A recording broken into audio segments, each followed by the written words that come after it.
and I'm delighted to say that we have with us here to answer the question two leading experts on non-proliferation efforts who, I'm happy to say, are both colleagues here at the LBJ School of Public Affairs.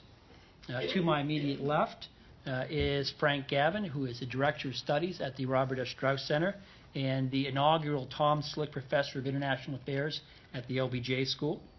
He is also the Director of the Next Generation Project, U.S. Global Policy and the Future of International Institutions, a multi-year national initiative sponsored by the American Assembly at Columbia University. Earlier this year, Professor Gavin was awarded a senior fellowship by the Nobel Institute in Oslo, Norway.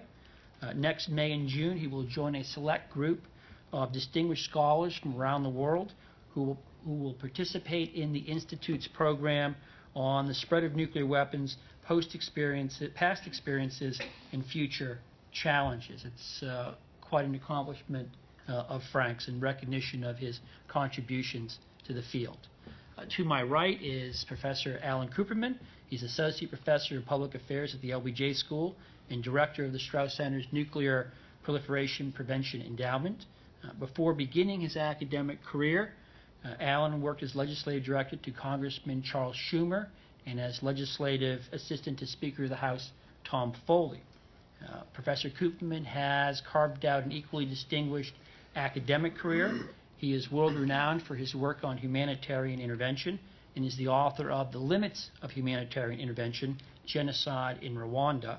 He is also a prominent voice in nuclear debates, dating back to his early work for the Nuclear Control Institute, a private organization devoted to eliminating the use of plutonium and highly enriched uranium from civilian nuclear power in research plants. So please join me in welcoming Professors Gavin and Kuperman.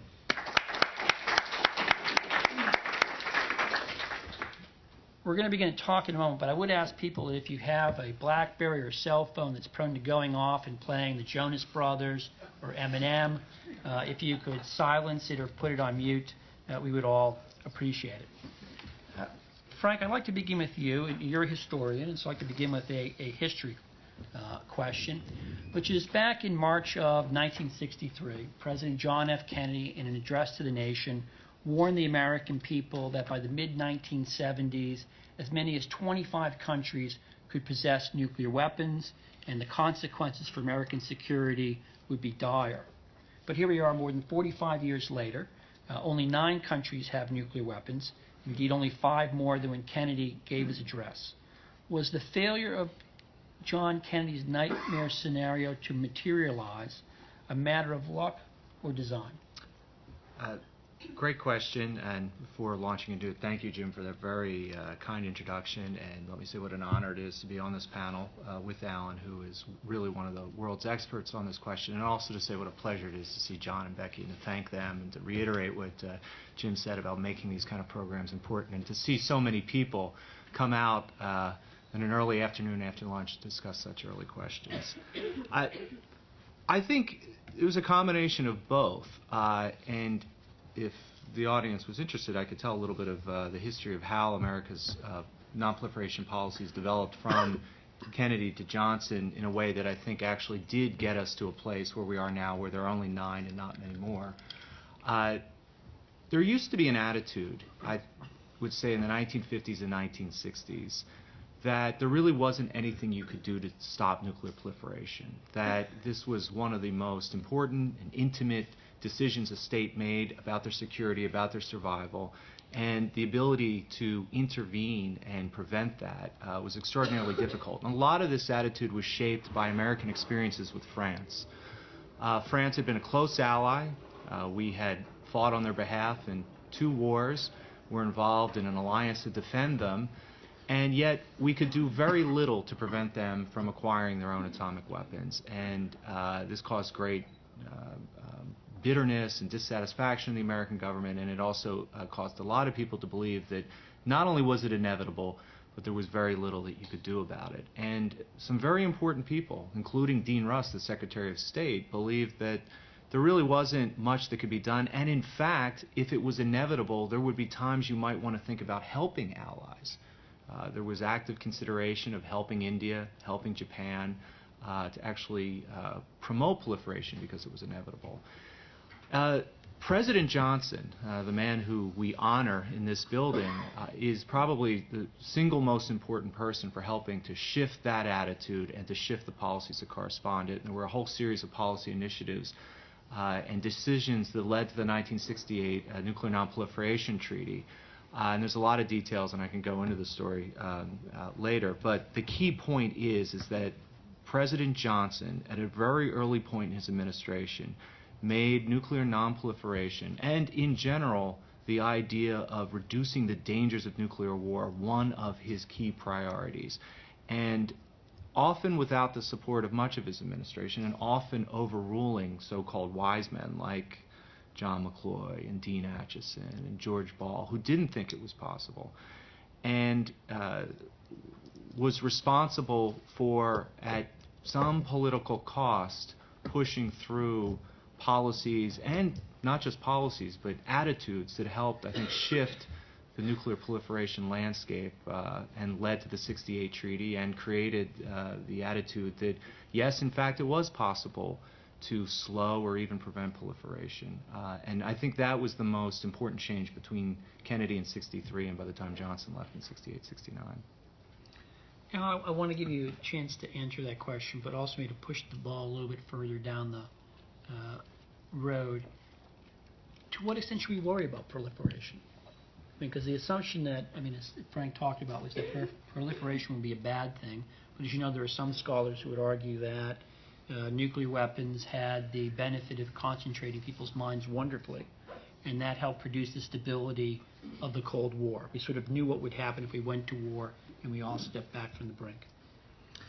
I'd be happy to. First, let me also reiterate Frank's thanks to the Brumleys, not only for this event, but for some of the preceding events when we brought Frank von Hippel down here and David Albright, some of the cutting-edge research and policy activism on nuclear nonproliferation, bringing that to the UT campus.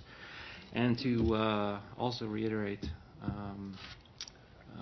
my appreciation for being on the panel with Frank, who is no slouch himself on nuclear nonproliferation policy, and really in a couple ways. First of all, he does something that academics really should do, which is that he questions conventional wisdom, and that's true scholarship. And he also goes back into the history, things that we think we know, and something I tell my students all the time is all these things we think we know, but until you go back and actually do the historical research, you don't actually know them. And it turns out a lot of the time that things we think we know, received wisdom, are not true, and that's one of the things Frank uncovers in his research. Now, to your questions. The first one, do we have fewer nuclear powers today than Kennedy predicted? Is it a matter of luck? Is it a matter of design? I think it's clearly in part the result of nuclear nonproliferation policies that have been adopted and pursued at some cost, and we can go into that later. But what the argument I don't like is when people say, oh, well, Kennedy warned about this 45 years ago, and it didn't materialize, so it just goes to show it's not really a risk. It ignores the fact, it's, as I tell my students in my methodology class, that's very, very poor methodology. It assumes that this is just sort of a natural effect and doesn't look at the interventions that have been made, very, very serious interventions over the years to keep that number down. So that's the first point. On your second question, should we worry about proliferation? Well, probably the most famous political scientist in international relations in the world was a guy named Ken Waltz. And Ken Waltz said famously in a 1981 article, we shouldn't worry about nuclear proliferation. Not only is it not bad, it's good. Okay, and he had a deductive argument and he had empirical evidence. The deductive argument is that states will be so afraid of nuclear retaliation that they would never actually use these sorts of nuclear weapons. In fact, they wouldn't even start conventional wars because of the fear of escalation to nuclear war. So these things actually, by deductive logic, they should lead to less war. And aha, we also have empirical evidence from the Cold War. U.S., Soviet Union had nuclear weapons for 4 decades, never fought a nuclear war, never even fought a conventional war directly against each other. So deductive logic, empirical evidence. Most famous political scientist in international relations. It's a closed case, right? It's not a closed case, and it's not a closed case for 6 reasons. If you'll bear with me, I'll go through them very, very quickly. The first is that when you get a state that newly acquires nuclear weapons, it does not have good command and control over those nuclear weapons. We didn't, the Soviet Union didn't. No country that acquires nuclear weapons initially has good command and control. So the more countries that get nuclear weapons, the more the risk of unauthorized use. Secondly, if you have nuclear weapons and the other state doesn't, but it starts to acquire them, you have this incentive for preventive war.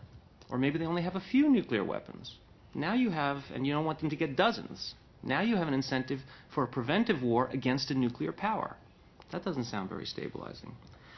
Third is that at the beginning of a process when adversaries have acquired nuclear weapons, there aren't what we call rules of the road. That is, where are the red lines that if you cross it, it's a provocation, and so you know not to cross it. If you think of the Cuban Missile Crisis, the Soviets didn't think that putting nuclear warheads in Cuba was crossing a red line. We absolutely thought it was a red line. That's why we nearly had a nuclear confrontation. So at the beginning, those things don't go well. Fourth is that if you have a bilateral relationship and a nuclear weapon goes off and you're the only 2 countries that have them, you know who did it. But if you have 50 nuclear powers and a nuclear warhead goes off, you don't know necessarily who exploded it, so you don't know who to retaliate against. That means deterrence may not work. Accidental use is also more likely. But the last one, which Waltz really didn't contemplate at all, is the fact that terrorists could acquire nuclear weapons. And Waltz's argument was based on the fact that states want to survive. All of his theories are based on that. States want to survive, and so therefore they won't do things that potentially would engender retaliation and destruction and annihilation against themselves. But terrorists don't necessarily have a return address. That means that the threat of retaliation may not be credible and may not be sufficient to deter them. So for all those reasons, the deductive logic in Waltz is not correct, even though so far he's right. We haven't seen nuclear weapons used in anger since 1945. Frank, really 2 questions. One, are you sort of pro-Ken Waltz in this issue, anti-Ken Waltz in this issue? And second, as you know as a historian, political scientists are often running around talking about how there's been a major break in international relations. Everything is new and everything has changed. Have nuclear dangers changed since the end of the Cold War, when you had the Russians, and the Soviets, and the U.S. in the bottle like 2 scorpions? I would say that Ken Waltz's depiction of the Cold War and the role of nuclear weapons is vastly oversimplified. And I think Alan's captured some of the issues and problems with it. I think the main one in my own historical research, when I look, nuclear weapons are very complex, and they create a lot of paradoxes in international behavior. Some of the forces pull towards stabilization, others push towards instability. And it's very hard to look at any number of crises during the Cold War and argue that nuclear weapons stabilized them. If you were to define stability as the absence of a major crisis leading to a war, then there were many times that nuclear weapons made things more dangerous than they had to be. So I share some of Alan's concerns. I also, it's a very overly simplistic view of a very complex period. And so, no, in general, I don't. But sort of in response to what you asked, 2 things have struck me as a historian. One, I feel as if we asked the wrong question. The question is always is proliferation bad? And to my mind, the question is, what can we do to prevent nuclear use. Now, they may be related, they may not, but if at the end of the day, who possesses them is somewhat different from whether or not they'll be used, I'm going to be more concerned with the latter question. And the reason I bring that up is that it's not always entirely clear to me that possession increases the likelihood of use. In some cases it does, in some cases it might not.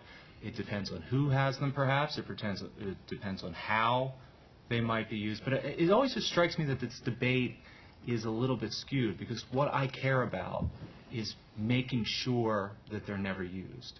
And the second point I would make as a historian is they've only been used twice, and they've been used by us, and they haven't been used since.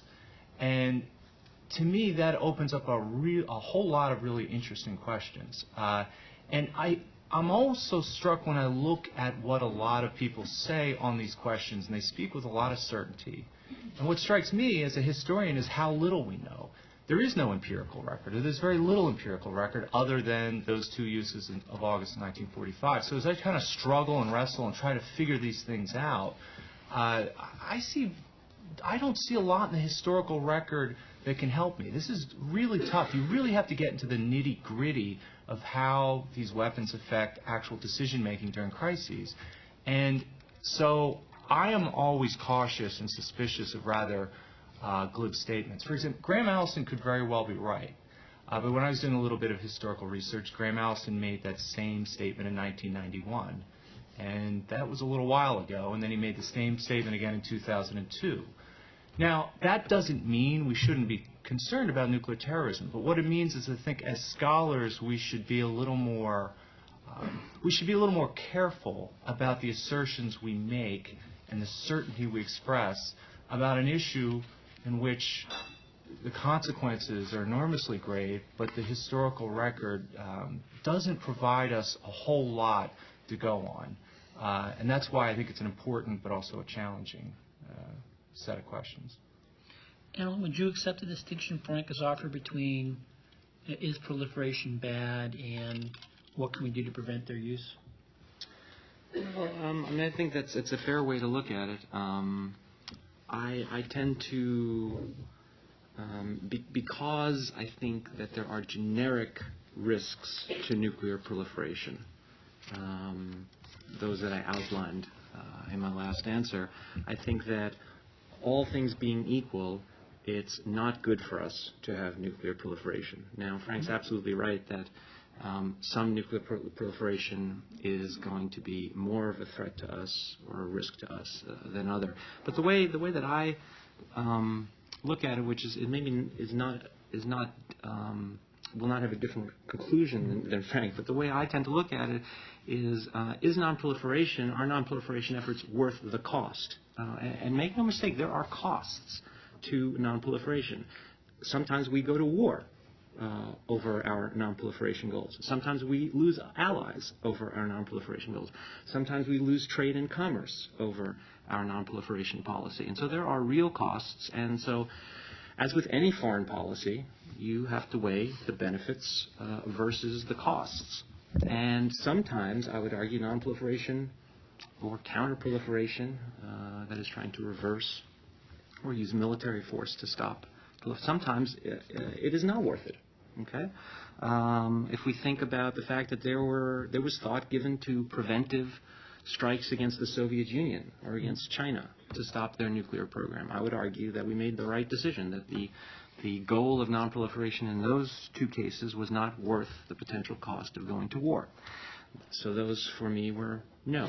And then there are some cases where it seems to me it's clearly yes, that the benefits outweigh the costs. One of the issues I've worked on for 20 years is this effort to remove bomb-grade uranium from civilian facilities, where it's used as fuel in research reactors and it's used to produce medical isotopes.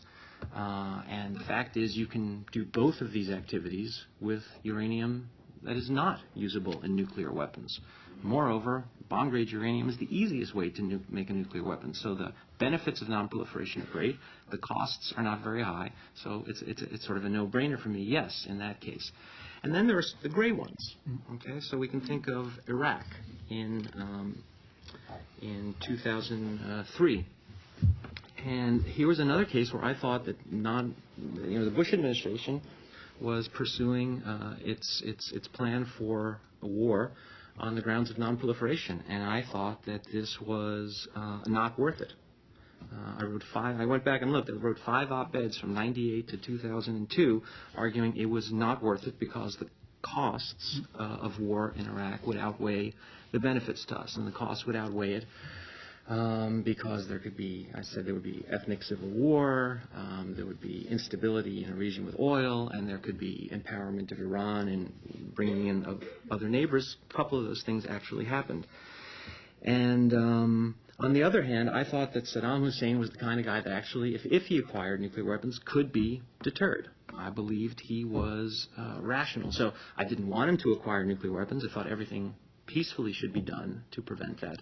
But if it was war or having him acquire nuclear weapons, for me, it was not worth it to go to war.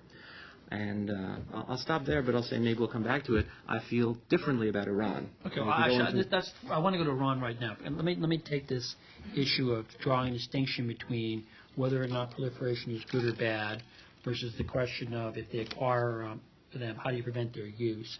And I think the very real question of a cost issue, that is, can you get the outcome you want at an acceptable cost? And let's take the issue of Iran, because right now the Iranians are pursuing what by all accounts is an attempt to have a complete nuclear fuel cycle, have the ability to produce their own weapons-grade material. There is an effort internationally to dissuade the Iranians from doing so. There's some disagreement in the international, intelligence community as to whether or not Iran is continuing to work on a weapon per se or on a warhead per se. But as I understand it, correct me if I'm wrong, the long pole in the tent is really getting the fuel, weapons-grade material, as opposed to the design of a warhead. So how should we think about dealing with Iran, Frank? Is this a case where you would say, because I would imagine one issue would be if they get it, we won't be able to stop them from using it. So it's best to stop them from getting it in the first place. And how do we think about the issue and the questions you've raised? Right. I think what Alan said is exactly right. I think this needs to be really pressed home because it's so rare in the debate today that pursuing a particular policy has costs and trade-offs. And nuclear proliferation, everyone, for the most part, there's about probably 5 people who really agree with Ken Waltz. I think most people would prefer less nuclear weapons in the world and more security over nuclear materials. For my somewhat swiping comments at Graham Allison, we are all in his debt for the work that he did at Harvard and his colleagues did on helping Nunn-Lugar get through. And I think Alan's absolutely right that any of the low-cost policies and efforts, at least where the cost is only money, or the cost is sort of simple diplomacy, then I think it's obvious we should pursue it because, and I think Alan's absolutely right. And then the debate comes over the level of cost. And I just want to highlight here before talking about Iran that Alan emphasized a very important cost, and that's the use of military intervention. But there's other costs as well. And this comes up time and time again, and I just sort of want to mention one quickly before talking about Iran, and that is because it pertains to how the Johnson administration thought of this. And one of the reasons U.S. nonproliferation policy was successful was because it decided to make military commitments to other countries to protect them in order to prevent them from acquiring their own nuclear weapons. And this was a key factor in the U.S. relationship with Germany and with Japan. In the case of India in the mid-'60s, they struggled with this, and they recognized it was a trade-off, and they decided that they couldn't do it for any number of reasons. And many of the most perplexing challenges, at least in the record, don't come from the adversaries. It comes from the allies, the Taiwans, the Indias, the Germanys, the Japans, the South Koreas. That being said, in the case of Iran, Alan is. I would be very interested in hearing what his argument is why this would pass the threshold for cost. When I look at Iran, one of the arguments I have heard, and I'd like to hear more about it is pertaining to what Alan said about command and control. There's some uncertainty about Iran's command and control in the same way that people are concerned about Pakistan. And that would be something I would want to hear more about. It certainly would be a worry. My own thinking on this, perhaps being a little less inclined to think about authorizing force, is to look at the case of how the Johnson administration handled the People's Republic of China when they went nuclear in 1964, and to think about the command and control issues that are problems that plagued China in the middle of the Cultural Revolution. Now, when I say this isn't an argument for hoping that states with sort of chaotic situations and roguish characteristics we should look the other way. I think we should do everything we can to prevent them short of the use of force. But with Iran, I am not any more persuaded than I was in the case of Iraq that especially given how hard counterproliferation is, how difficult it is to pull off, that this would be that this would make sense. I think it strikes me that Iran's ability to respond is probably greater than Iraq's. I don't necessarily see the argument why Iran wouldn't behave like other states, essentially use these things for deterrent purposes. Again, the historical record is scant on this. The deductive logic of an Iran giving it to a terrorist group, one of the things that always strikes me about rogue states is they like control. They don't like giving away things, and they certainly don't like decisions out of their hands, and the idea of an atomic weapon being given to Hamas or Hezbollah or another group, which some have argued, seems to me hard for me to imagine. But I could be wrong about this, so I'd be very interested in hearing Alan's case for more active counterproliferation methods. Before you do that, Alan, can I just get terminological clarification, difference between non-proliferation and counterproliferation, as you understand? Do you want to do it, or do you want to? I mean, generally speaking, we talk about non-proliferation as things like diplomacy and export controls, things that would prevent people from acquiring nuclear capability. Counterproliferation generally is used to mean after they've acquired some sort of capability, doing something about it. And so non-proliferation is most often going to be non-military. Counterproliferation will very often involve military force. So Iran.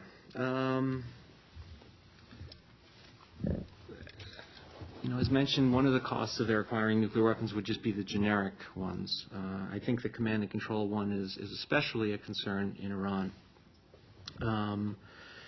Because there are so many different power centers, some in the government, some not in the government, foundations, in veterans organizations, which are extraordinarily powerful over there. That's the first thing. But there is this first question, which is there something about Iran's leaders that's so irrational that they can't be deterred? Okay, so are they more irrational than Stalin? Are they more irrational than Mao? And the answer is probably not. On the other hand, there is something about revolutionary religious states that seems to can entail very large risk-taking and very high cost acceptance. So if we think about the Taliban, why didn't the Taliban just turn over bin Laden to us?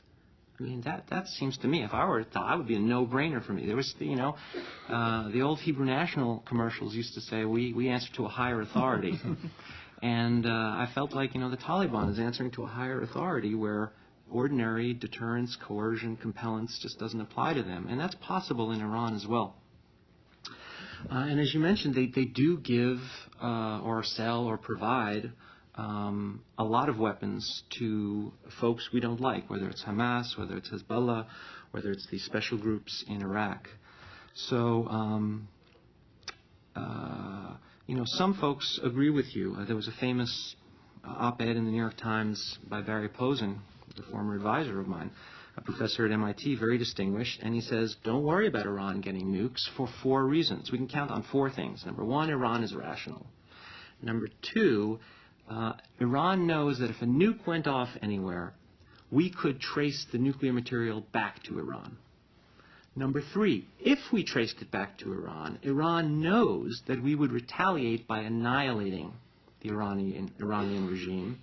And 4, Iran has good enough command and control that there wouldn't be accidental or inadvertent use of nukes. Now, if all 4 of these things were true, and I really believe them 100%, then I wouldn't worry about Iran. But if any of those is wrong, then there's a real concern about Iran getting nukes. And I think that I have questions about several of those, not just one.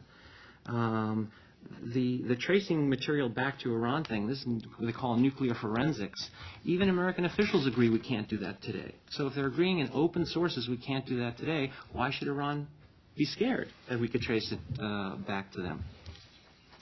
So I do think there's a cost to Iran getting nukes. And then the question is, can we do anything about it with military force? And what would be the cost benefit of that? Military strikes, we had David Albright here over the past year, and he said you can't destroy everything in Iran in its nuclear program. I mean, absolutely you can't.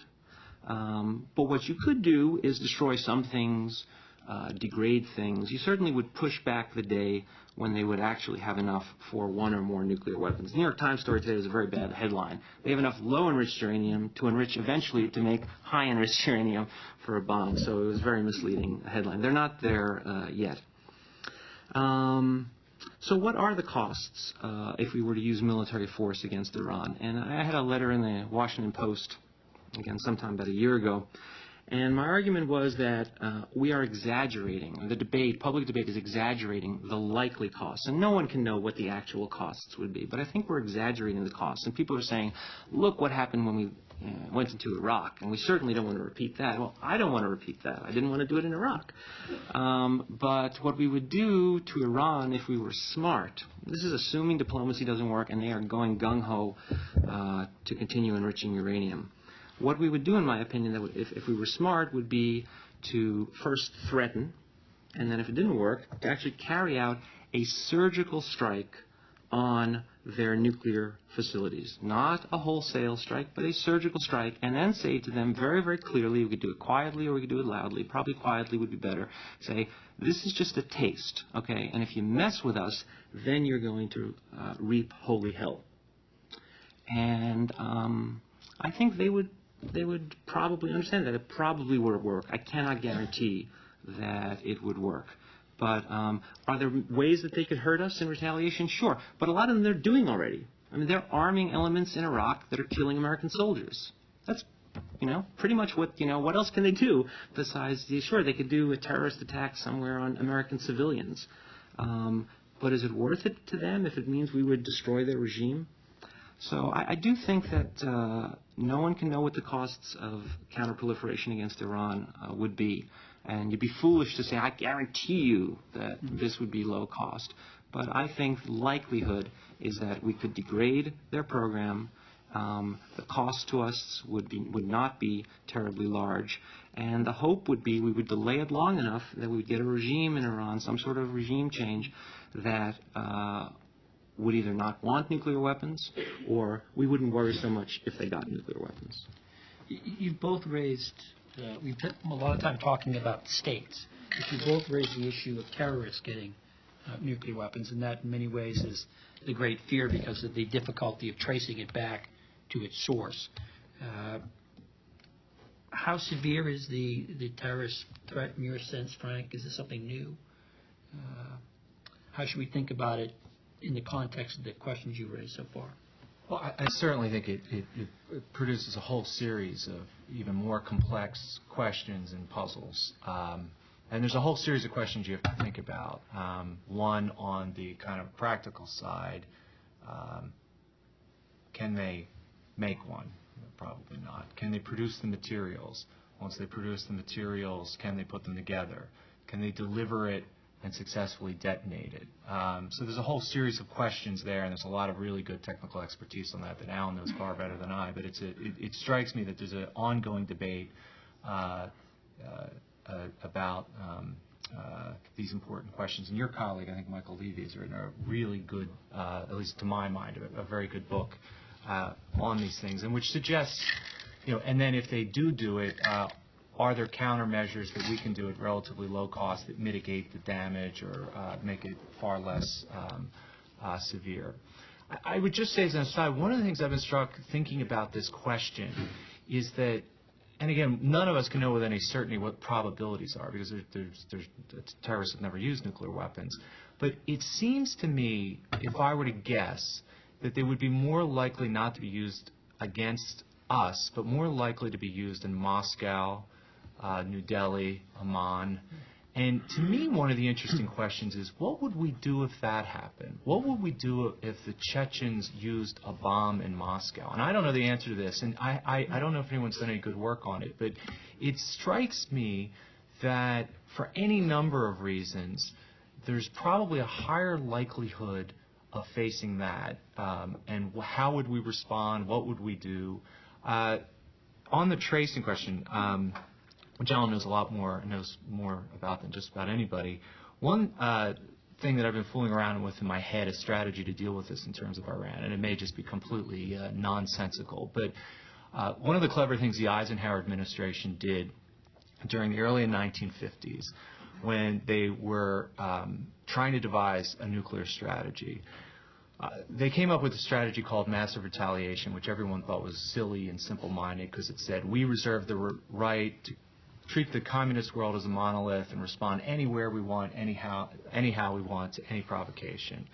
In point of fact, their thinking was that they recognized that the Russians were rather conservative in their policies, but that the Chinese were kind of the rogue actors here, especially in the Taiwan Straits, and they used to send signals to the Russians that, look, if China does something we don't like, we're going to blow up Moscow. And this freaked the Russians out, and the Russians went out of their way to put a lot of pressure on the Chinese to behave, which caused a lot of tension and caused a split.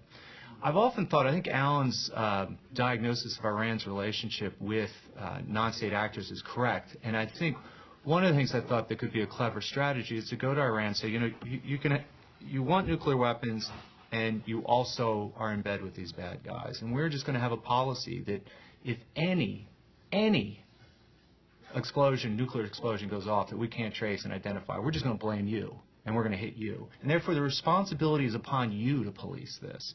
And it would be interesting to see how people in Iran would respond to that, if that would sort of make them tighten up their relationships with Hamas and Hezbollah and others, to let them sort of do the work for them. Because I do agree that Iran can't have it both ways. If they decide, if at the end of the day they have nuclear weapons, then we have to tell them that if something happens, even if it's not near your ken, because you behaved irresponsibly, we are going to hold you responsible until you end up changing your behavior. Dealing with terrorists? Yeah, I mean, I do think, and I'm sure this is something that will be discussed in further detail on the next panel, where we look at where the panelists will be looking at the connection between the nuclear power industry and potential either national threats or sub-state threats. But I do think it's important to emphasize that the real hurdle to making a nuclear weapon is acquiring the fissile material. That's either the highly enriched uranium or the separated plutonium. Once you have that, you can make some kind of a weapon if you have enough of this material. If you have highly enriched uranium, there's a very, very high likelihood that you can make a nuclear weapon that would have an explosive yield on the order of something like Hiroshima, August 1945. That's quite enormous. If you have plutonium, you're probably going to get a lower yield as a terrorist, because you can't design a weapon that will, it's technical, but that will go supercritical without a pre-initiation with a neutron. So you're going to get something less. Maybe you're going to get only 1 kiloton, not 10 kilotons. But it's still going to be a very bad day for whatever city that nuclear weapon goes off of. And then there's the question, well, would terrorists, if they could do this, would they want to do it? And they're telling us they want to do it, so maybe they're lying. But in their internal documents and in their external documents, they're saying they want to do this. So you have a demand, And unfortunately, given the way that we currently conduct nuclear commerce, civilian nuclear commerce, there may be a supply. And as we teach our students in economics, you got demand, you got a supply, and those two are going to meet.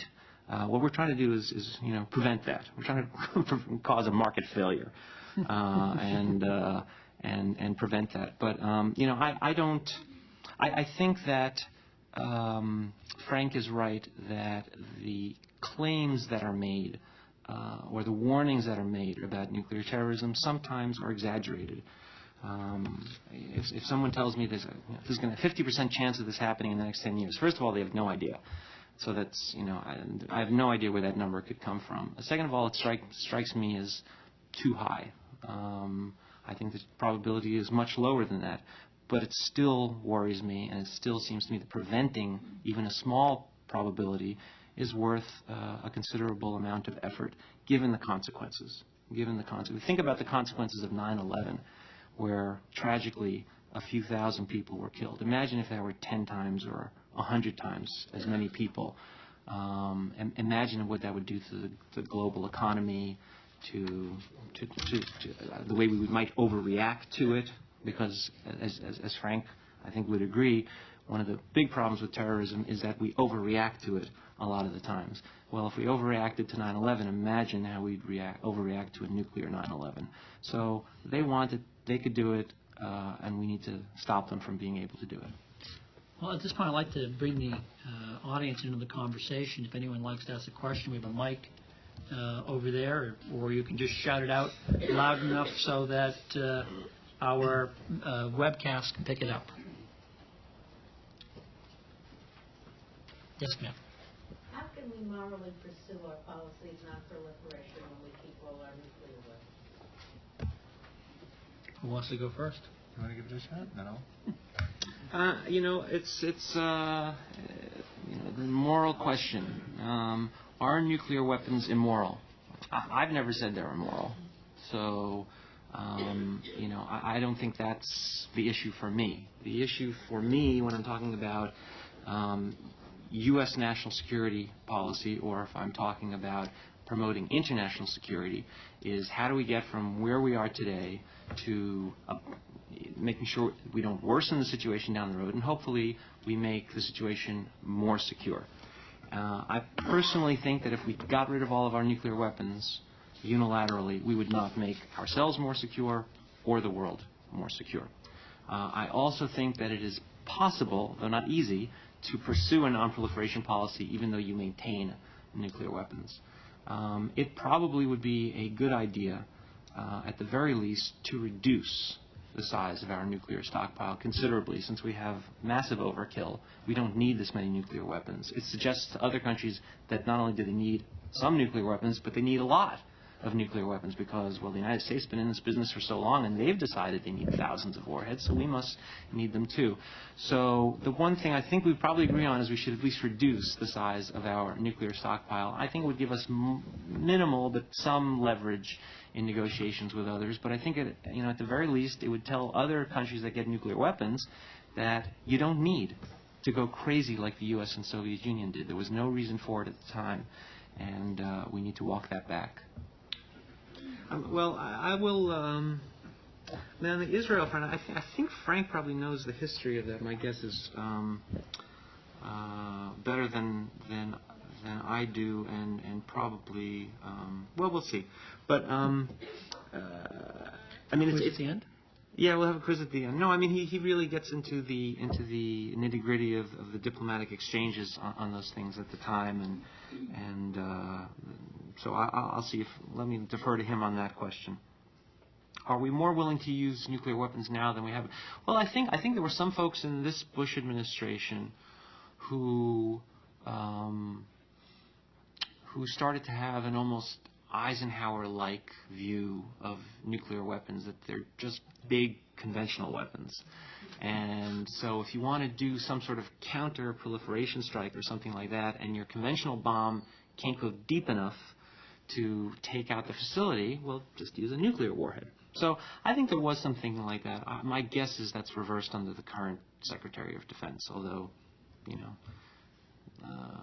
administrative policy, like battleships don't turn on a dime. There's some inertia. Iran is going the highly enriched uranium route, and what does that mean? Well, I mean, Pakistan did the same thing, and what it meant was that their first nuclear weapon is going to work out of very, very high probability. Unlike North Korea, which went the plutonium route, and its first nuclear weapon, it's only one it's detonated, seems not to have worked very well. So what it means is that we shouldn't think that Iran's going to develop weapons that won't work. If they get the weapons, they're very likely going to work, and that's a concern. But let me turn to Frank. Yeah, I'll just take on the Israel question and just throw out there this theory that I've had that it's one of these great tragic what ifs, and that is if instead of pushing for a nuclear nonproliferation treaty, we had pushed instead for a comprehensive test ban treaty early on. I actually think there's a very good chance for a variety of political reasons that both Israel and India would have signed. And you would have, if you had done that first and then gone to the nuclear nonproliferation treaty, you definitely would have kept India out of the game because they were on the record as being supporters of it. And I think the pressure on Israel would have been tough. And the reason we didn't push a comprehensive test ban treaty was largely, and again, another second tragedy, was largely because the U.S. military didn't want to sign it because they wanted to test anti-ballistic missile devices that wouldn't have been allowed under the comprehensive test ban treaty. I mean, the Israel case strikes me again and again of just bad timing. The U.S. came down very hard in the Kennedy administration on Israel. Then the issue kind of disappeared for a while, and it was one of these. By the time we got our act together to really come up with a policy, it was too late. And then the Nixon administration comes in, and the Nixon administration doesn't care about nuclear proliferation at all.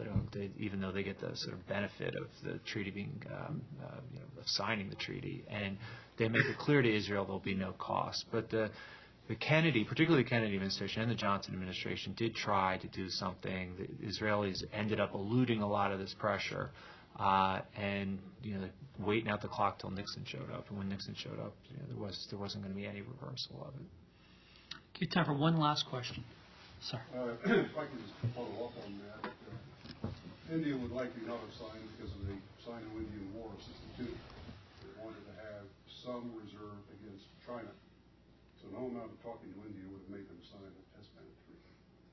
Secondly, India and Pakistan fought a small war after both had tested nuclear weapons. I talked about the Kargil episode that Musharraf provoked. So it's possible for nuclear-armed adversaries to fight. But let me turn back to the question. Let me just, I think you're wrong on the first. The Indian government, and if you look at the internal documents, there were lots of people who had been pressing for a nuclear program since the inception of the state. And even after '62, there were those who pushed against it. The Indian decision, which has been detailed by a great book by George Perkovich and by others, by '62, the decision still has not been fully and finally made. And part of our response to the '62 crisis, the American sort of alliance with India, and Tanvi could tell us far more about this than anyone in the room, had to do, it was, again, you talk about costs, it was a non-proliferation move. We went in and told India, we will make sure that you're protected, because we understood if we didn't protect them that the incentives for getting nuclear weapons would be great. And after that, there was still time in India's case to prevent them from going nuclear. The documentary record's clear on this. I'm just talking about their motivation. No, the motivation was there from the beginning, and that's why the India story is particularly tragic. Coming to Iran and trying to stop their progress by bombing their facilities. The real problem is that they're putting their facilities deep in the mountains, and we don't have a way of effectively destroying them. We can damage them and delay their use, but we're not going to be able to destroy those facilities because we don't have the deep earth penetrators that are going to be effective against them. But what is likely to be the outcome of such an attack, as we describe it, surgical, although obviously we've never seen a surgical operation, but the term surgical is used to mean very precise. That's not what surgery is. But anyway, with a precise and very limited strike against Iran, that would be used by the regime to rally the people to support the regime and say, look, America's attacking us. And that may be contrary to our interests, which may be better served by trying to provoke an internal uprising to overthrow the regime, to install a regime that would be at least less militantly against us. Okay, well, I mean, just very briefly on Iran, there's no question that deeply buried facilities, especially facilities that are built into mountains, are impossible for us to destroy from the air. That being said, the two major nuclear facilities, or three major nuclear facilities in Iran, are not deeply buried. We have the nuclear reactor they're building, we have the enrichment facility, we have the conversion facility. So they may have duplicates of these. They may be able, if they don't have duplicates, they certainly have the technology and they could replicate them at some point. But we could take out certainly most of what we know about, and my guess is that we know about most of what exists. And so no one is saying they're going to be destroyed totally, or that it would prevent them from rallying and rebuilding at some point, but I think it's assured that we would delay. And then the question is delay good enough? And there I would point to the historical precedent of the 1981 strike by Israel on the Osirak reactor in Iraq. Did it stop the Iraqi regime, Saddam Hussein regime, from wanting nuclear weapons? No.